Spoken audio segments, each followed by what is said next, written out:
Hi, I'm Carl Rosendahl, and I'm an associate professor at Carnegie Mellon's Entertainment Technology Center.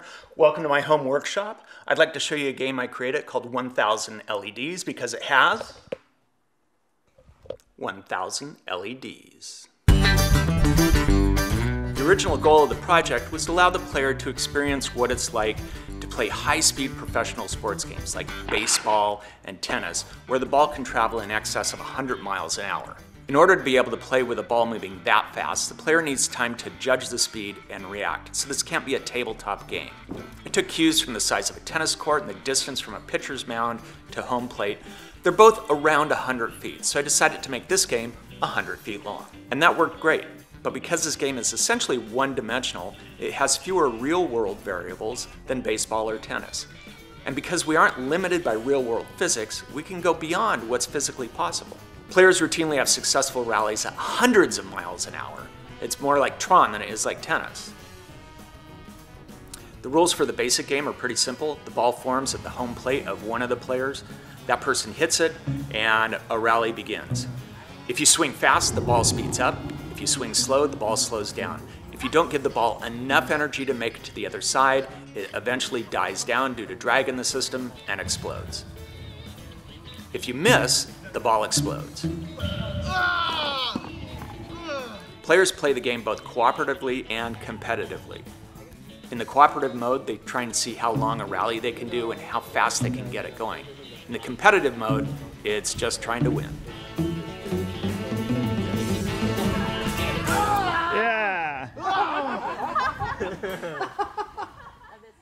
The basic game also has multiple modes of play. It has single-player mode and two-player mode. I have found that it's important in laying out the game that the two players can stand next to each other. I've set it up in a long hallway where the players are facing each other 100 feet apart, and it's difficult to communicate.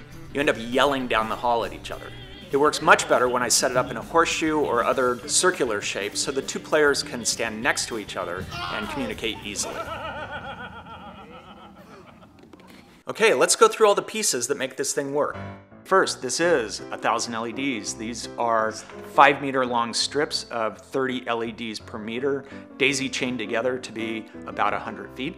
There's also a power line that goes alongside it. This is the main control box. On the front is a large dial for selecting the game or mode of play, a couple of smaller dials, and of course, a start button. Inside, it looks like a horror show, but it's actually pretty simple. There's a Mega Arduino with a custom shield that I built on top of it to handle all the cable outs that go to the front panel display and the back panel, where of course we find connectors for everything it needs to talk to. This is a small box that connects the hand controller to the main controller box. Inside is a light sensor to help with timing to tell when the bat is swung over it. And of course, safety cones so people don't step on the LED strips. I use this Roland MIDI synth to do all the sound effects for the game, controlled from the main controller. There are two large 4-digit 7-segment displays that are used as scoreboards in the game. And hey, that's another 84 LEDs in each one that don't even count. Okay, let's talk controllers. I tried a number of different things, including just holding it with my bare hands, ping pong paddles, tennis rackets, and settled on what seems to be the most natural thing that people like to use, a bat. The nice thing about this one, it's foam. It's easy to customize and swap out because I just made my own little controller for it. I decided to make it wired instead of wireless, simply for reliability issues. I didn't want to have to worry about Bluetooth or Wi-Fi in really noisy electronic environments. This gives me reliability, and it's not too cumbersome.